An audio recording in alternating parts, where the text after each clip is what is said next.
아멘.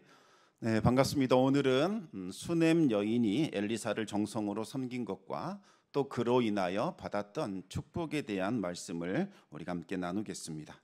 복은 형통한 것, 아주 잘 되는 것, 그리고 풍성해지는 것을 의미합니다. 어떤 일을 위해서 정말 땀 흘려 수고하며 노력했는데 그 수고가 헛되지 않고 좋은 결과를 가져올 때 우리는 복이 임했다, 그렇게 말을 합니다. 반면에 열심히 수고하고 노력했지만 아무런 소득이 없을 때, 심지어 있는 것마저 다 잃어버릴 때 참 저주가 임했다라는 말을 하지요. 성경은 복의 이미지를 물가에 심겨진 나무로 그렇게 표현을 합니다. 어떤 나무가 물가에 심어져 있습니다. 그 나무의 뿌리는 강변에 뻗쳐서 사시사철 그 강변으로부터 물을 풍성하게 공급받습니다.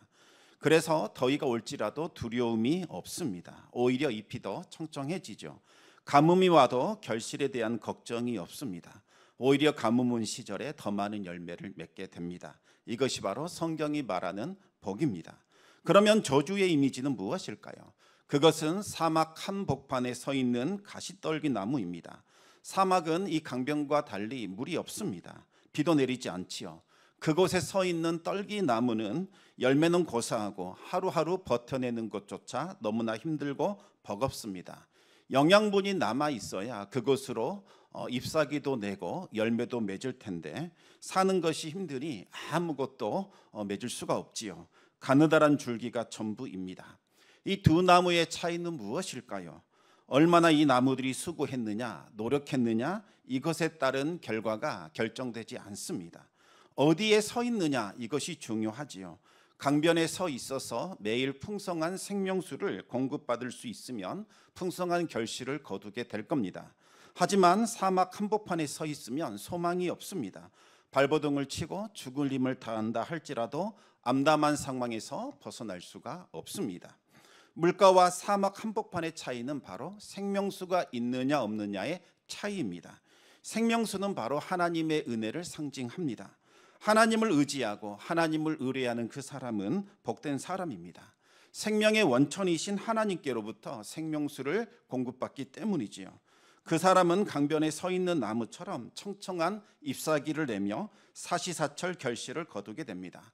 그러나 하나님을 떠난 사람, 사람을 믿고 의지하는 사람, 자신의 생각과 능력을 의지하는 사람은 사막 한복판에 서 있는 나무와 같습니다. 생명력을 공급받지 못하기 때문에 결실이 없습니다. 여러분, 가장 큰 복은 바로 예수님을 만나는 겁니다. 그 이유는 예수님께서 생명의 근원이시기 때문입니다. 예수님을 모시고 사는 사람들은 풍성한 은혜를 누리며 복된 인생을 살아가게 됩니다. 그러면 누가 우리를 예수님께로 인도해 줄까요? 그것은 바로 하나님의 말씀입니다. 하나님의 말씀은 우리의 발걸음을 이끌어주는 등불이요, 우리가 가야 할 길을 비춰주는 빛입니다. 우리가 말씀을 지키면 그 말씀이 우리를 지켜줍니다. 말씀은 우리를 빛과 생명과 진리이신 예수님께로 인도해 줍니다.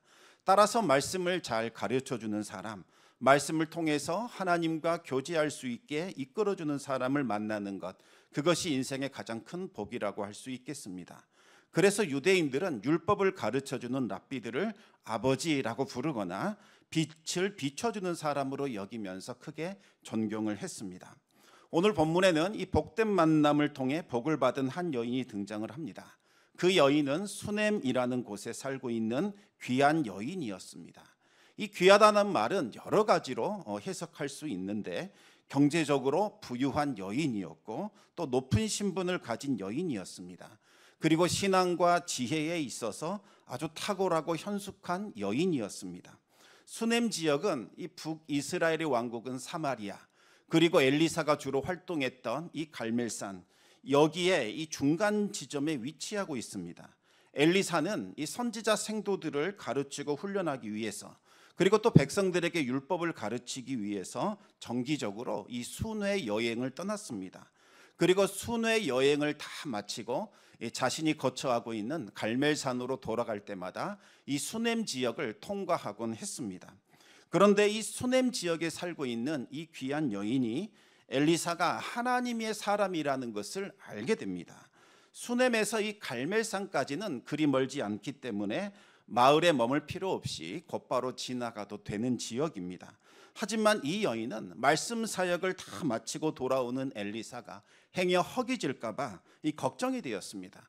그래서 따뜻한 식사라도 대접해서 엘리사가 이 원기를 회복한 후에 다시 갈멜산으로 가기를 원했습니다. 엘리사는 이 여인에게 누를 끼치지 않으려고 식사 대접을 했지만 수차례 거절을 합니다. 하지만 그 여인은 엘리사를 간곤해서 기어이 음식을 먹게 합니다. 간곤했다는 말은 꽉 붙들었다는 의미죠. 엘리사에게 간절히 권하여 그를 붙잡아 기어이 식사하게 하고 그리고 돌려보냈다는 뜻입니다. 원래 이 팔레스타인 지역에서는 나그네에게 음식을 대접하는 것이 그들의 좋은 미덕이자 관습이었습니다. 하지만 모든 사람들이 다 그렇게 한 것은 아니었습니다.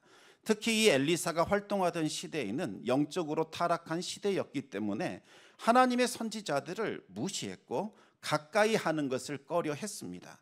그러나 이 여인은 하나님을 경외했던 아주 지혜롭고 현숙한 여인이었기 때문에 하나님의 선지자인 엘리사를 극진히 대접한 겁니다. 이 여인의 모습은 마치 나그네를 극진히 대접했던 이 아브라함의 모습이 떠오르게 합니다.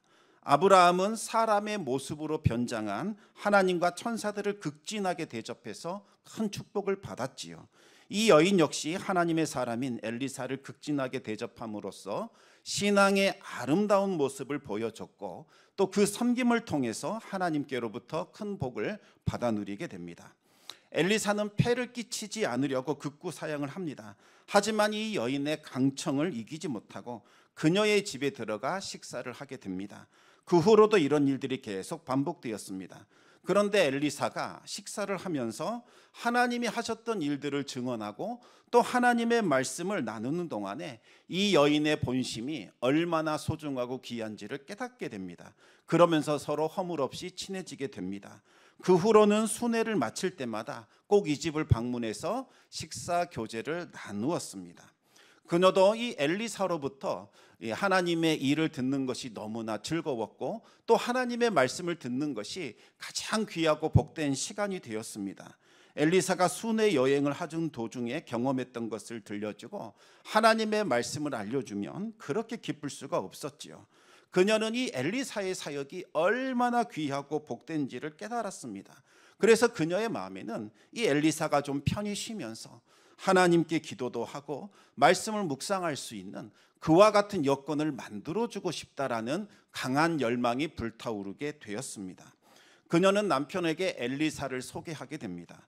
그분은 하나님의 거룩한 사람입니다. 이렇게 말하면서 우리 집 지붕에다가 그분을 위한 방을 만들어 쉬게 합시다. 이렇게 제안을 하게 되지요. 그 시대에 손님을 위한 방은 평평한 지붕 위에다가 그저 오두막을 세우는 임시 초소가 보통이었습니다. 하지만 이 여인은 임시 초소가 아니라 제대로 된 영구적인 초소를 만들고자 원했습니다. 진흙벽을 세워서 견고한 방을 만들고 침상과 책상과 의자와 촛대까지 두고 싶었습니다. 이와 같은 마음 씀씀이는 이 여인이 엘리사를 거룩한 하나님의 사람으로 존경하고 있다는 것과 또 정말 마음을 다해서 정성스럽게 섬기고 있다는 것을 보여주는 겁니다. 이 여인에게는 영적인 분별력이 있었습니다. 엘리사와 친교를 나누면서 그가 하나님의 사람이라는 것을 알게 됩니다. 엘리사가 이 하나님의 사역에만 집중할 수 있도록 그를 섬기고 돕고자 하는 그와 같은 열망을 갖게 되었지요. 그래서 남편을 설득해서 엘리사가 거주할 수 있는 방을 마련한 겁니다. 그리고 엘리사가 불편함 없이 그 방을 사용할 수 있도록 아낌없이 배려해 주었습니다. 그 방으로 드나드는 통로를 바깥 벽면에 계단으로 만들어서 본체와 상관없이 자유롭게 출입할 수 있도록 해줬습니다. 그래서 엘리사는 어떤 방해도 받지 않고 조용히 머물면서 기도와 말씀 묵상에 집중할 수 있었습니다. 여러분, 이 하나님을 위한 섬김은 하나님께서 반드시 갚아주시고 보상해 주십니다. 하나님은 절대로 그냥 지나치는 법이 없습니다. 그냥 갚아주시는 것이 아니라 후히 베풀어 주시죠. 흔들고 눌러 차고 넘치도록 부어주십니다. 지극히 작은 한 사람에게 행한 것, 그것이 곧 하나님께 행한 것이기 때문입니다. 어느 날 엘리사는 그 방에 누워 있으면서 이 여인의 섬김에 대해서 곰곰이 생각을 하게 됩니다. 아무리 생각해도 그 여인의 마음 씀씀이가 너무나 귀하고 너무나 감사했습니다. 어떻게 보답해야 할까 그렇게 생각을 합니다. 그러나 하나님께서는 이 여인을 어떻게 축복해야 할지 여쭈어도 구체적인 응답을 주지는 않으셨습니다. 하나님이 응답을 주지 않는다고 해서 모르는 척 그 은혜를 넘어가면 안 되지요. 엘리사는 그 여인에게 어떤 방식으로든지 반드시 은혜를 갚고 싶었습니다. 엘리사는 자신의 사환으로 섬기고 있는 게하시에게 그 여인을 불러오도록 그렇게 요청을 했습니다. 여인은 엘리사의 요청에 따라 엘리사 앞에 서게 됩니다. 방 안으로 들어오지는 않고 게하시와 함께 방 밖에서 엘리사의 말을 기다린 거지요. 엘리사도 그 여인과 직접 대화한 것이 아니라 게하시를 통해서 말을 서로 주고받게 됩니다. 엘리사는 게하시에게 여인에게 전할 말을 알려줍니다. 우리를 위해서 이처럼 세심한 배려를 아끼지 않는데 혹시 내가 해줄 것이 있습니까? 그것이 있다면 알려주십시오 라고 말을 합니다. 행여 왕이나 사령관에게 구할 것이 있다면 알려달라는 겁니다. 그러면 해결해 주겠다 그렇게 말했습니다. 당시 엘리사는 이 왕궁에서 상당한 영향력을 가지고 있었습니다. 지난번에 이 배반자 모압을 처단하는 전쟁에서 왕과 사령관이 큰 어려움을 겪었던 적이 있었습니다. 일주일간 긴 행군을 했기 때문에 가져간 물이 그만 바닥이 나버린 겁니다. 원래대로라면 그 골짜기에는 사시사철 물이 흐르고 있어야 하는데 오랜 가뭄으로 그 물마저 다 말라버린 상황이었습니다. 싸우기도 전에 이 목마름 때문에 멸절될 위기에 처하게 됩니다. 그때 엘리사가 그들에게 하나님의 말씀을 전해줬습니다. 메마른 골짜기에다가 할 수 있는 한 많은 웅덩이를 파라는 거죠. 그러면 하나님께서 물을 흘려보내 주셔서 그 웅덩이를 가득 채우게 하실 거라고 그렇게 말씀을 전했습니다. 그들은 엘리사의 말에 순종을 해서 웅덩이를 많이 팝니다. 하나님께서 천사들을 동원해서 밤새도록 그 우물을 가득히 채워주셨습니다. 웅덩이에 고인 물은 순종한 자들의 갈증을 해결해 주었고 생명을 공급해 주는 생명수가 되었습니다. 그러나 하나님을 거역하는 대적들에게는 심판으로 작용하게 됩니다. 동이 터오르자 그 웅덩이에 고인 물들이 붉게 물들게 됩니다. 그러자 대적 모압 사람들의 눈에는 마치 피가 흥건히 고여 있는 것처럼 보였습니다.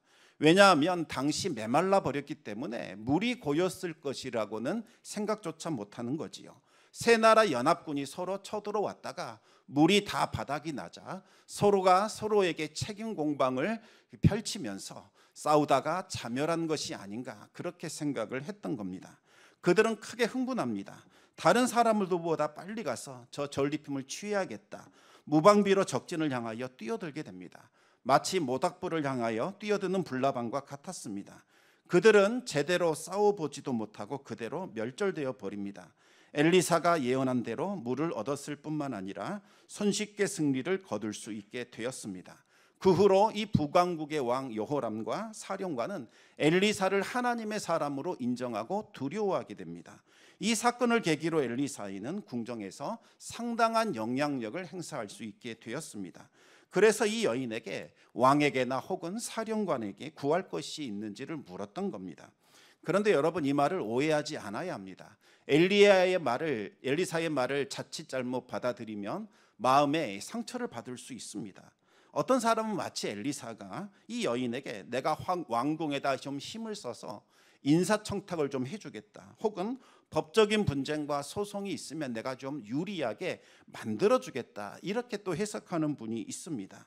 왕이나 사령관에게 압력을 넣어서 너에게 유리한 결과를 줄 수 있으니 말만 하라, 이렇게 해석을 하는 거죠.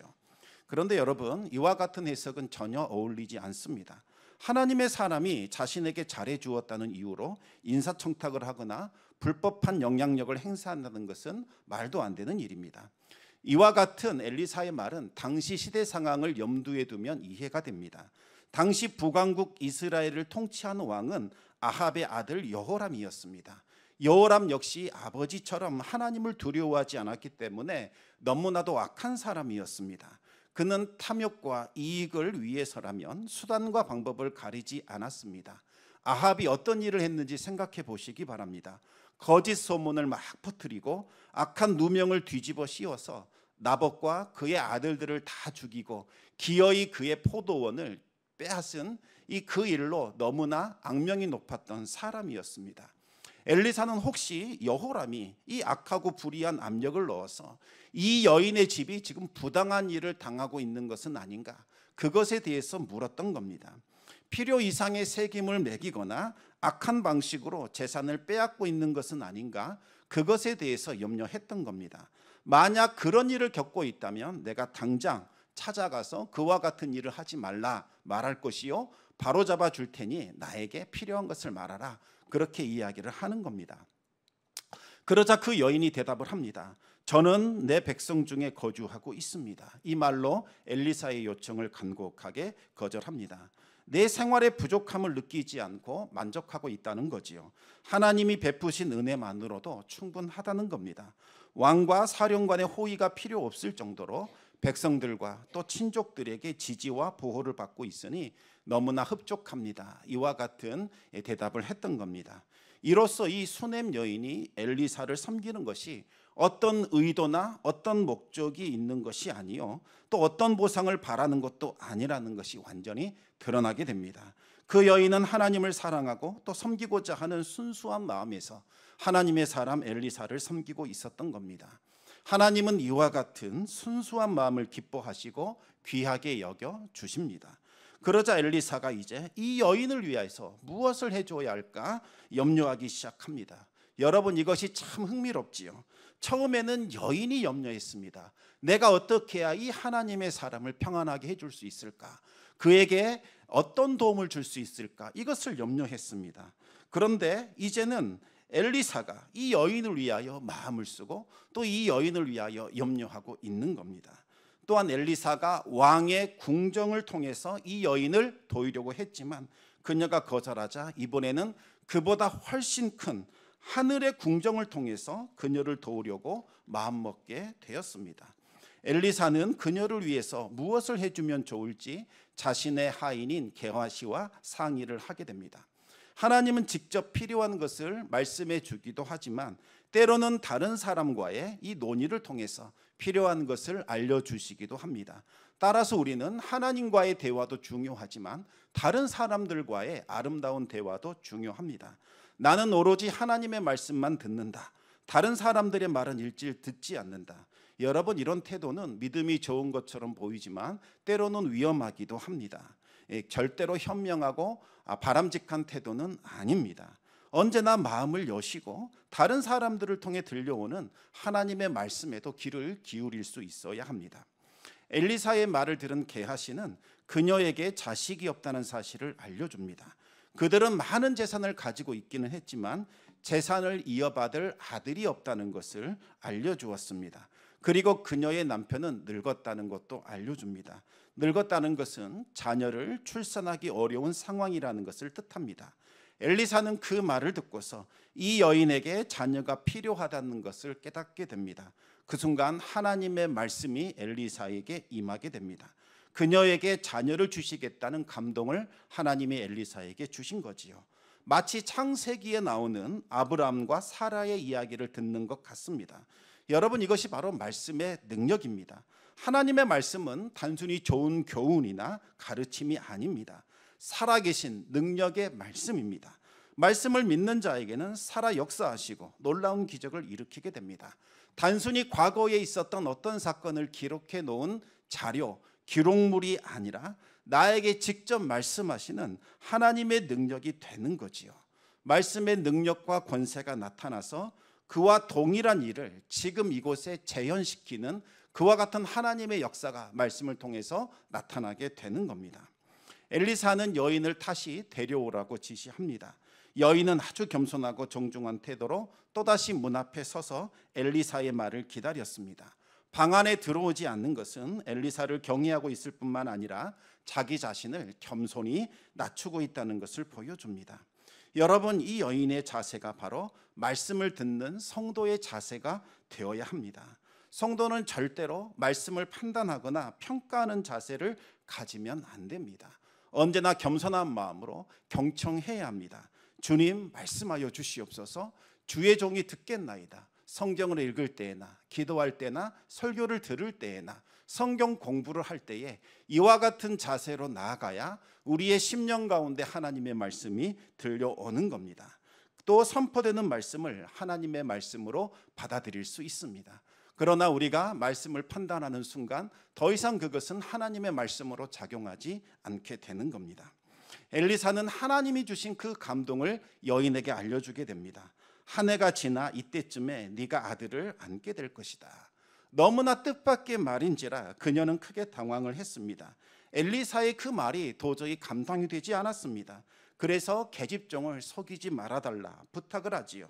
너무나 크고 놀라운 일이라서 괜히 헛된 소망 품게 하지 말아달라고 요청하고 있는 겁니다.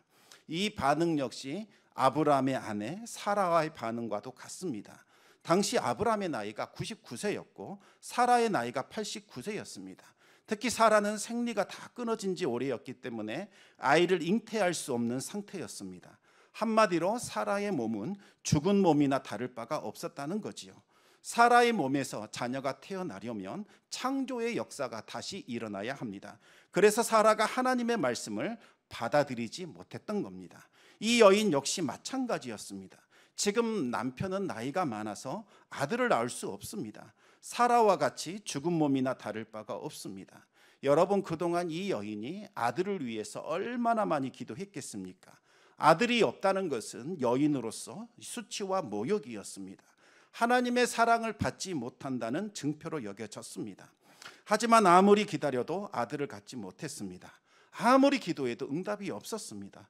여인은 더 이상 아들에 대한 기대를 품지 않았습니다. 기대할수록 마음만 아프고 괴로웠기 때문이죠. 그런데 느닷없이 엘리사가 바로 그 아픈 구석, 자신의 수치와 치부를 드러내는 말을 한 겁니다. 내년 이맘때가 되면 아들을 안게 될 것이다. 그와 같은 말을 하게 된 거지요. 얼마나 듣고 싶었던 기도 응답입니까? 하지만 지금까지 너무나 많이 실망했고 아팠기 때문에 엘리사의 말을 도저히 받아들일 수가 없었습니다. 만약 또다시 기대했다가 안 되면 어떻게 하는 걸까? 이제는 내가 엘리사마저도 믿지 못하게 되는 것은 아닐까? 그 모든 것들이 두려웠던 겁니다. 그래서 더 이상 조롱받고 싶지 않다고 말했던 겁니다. 아닙니다. 내 주 하나님의 사람이시여, 내게 농담하지 마십시오. 진실을 말하십시오. 당신의 요정을 속이지 마십시오. 엘리사의 말이 너무나 크고 두려운 말인지라 과거에 사라가 했던 것처럼 농담으로 그렇게 받아들이려고 했던 겁니다. 그러나 여러분, 하나님의 말씀은 반드시 성취됩니다. 엘리사가 약속한 때가 이르자 그녀에게 놀라운 기적이 일어나게 되지요. 엘리사가 하나님의 말씀을 맡은 자라는 사실이 이제 입증이 되었습니다. 그녀가 아들을 낳아 품에 안게 된 겁니다. 하나님의 말씀이 사라에게 성취된 것처럼 이제 엘리사를 통해 선포된 하나님의 말씀이 수넴 여인에게 성취된 겁니다. 여러분, 하나님을 경외하는 사람에게는 하나님의 능력과 기적이 일어나게 됩니다. 누가 하나님을 경외하는 사람이겠습니까? 바로 하나님의 말씀을 듣고 순종하는 사람, 그 사람이 바로 하나님을 경외하는 사람입니다. 하나님을 경외하는 사람은 하나님의 말씀을 존귀하게 여깁니다. 말씀을 늘 사모하고 말씀 듣기를 원하고 하나님께 말씀 들려달라고 애원하는 삶을 살아갑니다.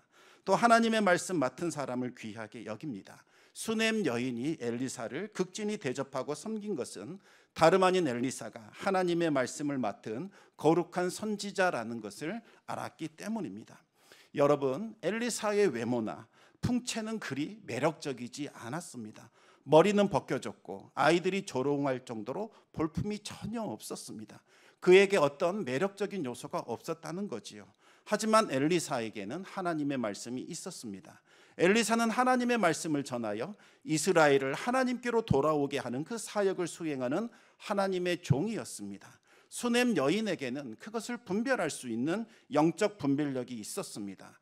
그리고 엘리사가 그 사역을 잘 감당할 수 있도록 아낌없이 후원하고 섬길 수 있는 지혜와 헌신도 있었습니다. 하나님은 그 여인의 헌신과 섬김을 귀하게 받아주셨고 그 여인에게 큰 복으로 갚아 주셨습니다. 아브라함과 사라가 받았던 그 최고의 축복이 바로 이 여인에게도 임하게 된 겁니다.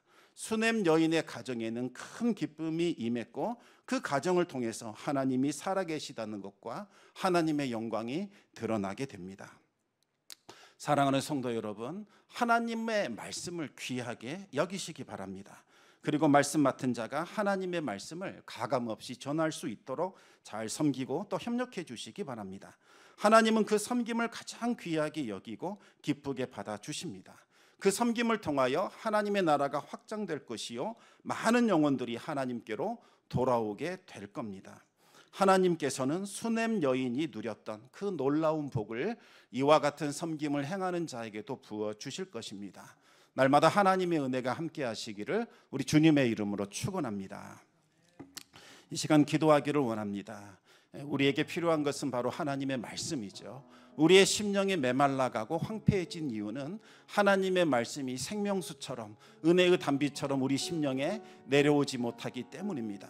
하나님의 말씀이 능력이 없어서가 아니죠. 우리의 마음밭이 문제입니다. 정말 하나님의 말씀을 간절히 사모하고 있는가?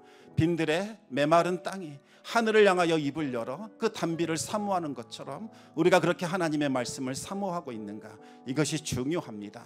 정말 수넴 여인이 정말 엘리사를 간절히 귀하게 섬길 수 있었던 것은 그에게 하나님의 말씀이 있었기 때문이지요. 그가 전하는 말씀 듣고자 자신의 모든 것을 들여 헌신했던 겁니다. 하나님 이 시간 우리에게 그와 같은 말씀에 갈급함을 주시고 말씀이 제대로 선포되고 우리 심령 가운데 뿌리 내릴 수 있도록 우리에게 갈급한 심령 허락하여 주시옵소서. 우리 같이 기도함으로 주님 앞에 나아가겠습니다.